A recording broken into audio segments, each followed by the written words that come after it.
అల్లు అర్జున్ ఇంటి వద్ద ఉద్రిక్తత చోటు చేసుకుంది. హీరో అల్లు అర్జున్ ఇంటిని ఓయూ జేఏసీ నాయకులు ముట్టడించారు. వారు అల్లు అర్జున్ ఇంటిపై రాళ్లు రువ్వారు. రేవతి శ్రీతేజ కుటుంబానికి న్యాయం చేయటంలో అల్లు అర్జున్ విఫలమయ్యారంటూ ప్లకార్డులతో నిరసనకు దిగారు. ఇంటి గేటు ముందు నిరసన నిర్వహించారు.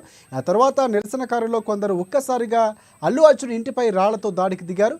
ఇంటి రిటర్నింగ్ వాళ్ళు పైకి ఎక్కి రాళ్లు విసిరారు. రేవతి కుటుంబాన్ని ఆదుకోవాలని ఓయూ జేఏసీ నాయకులు డిమాండ్ చేశారు.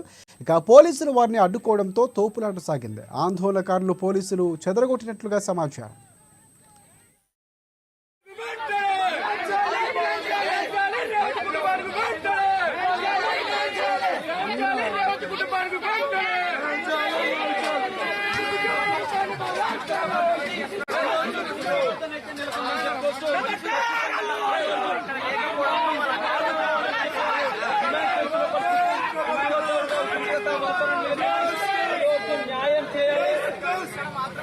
అల్లు అర్జున్ న్యాయం చేయాలని చెప్పి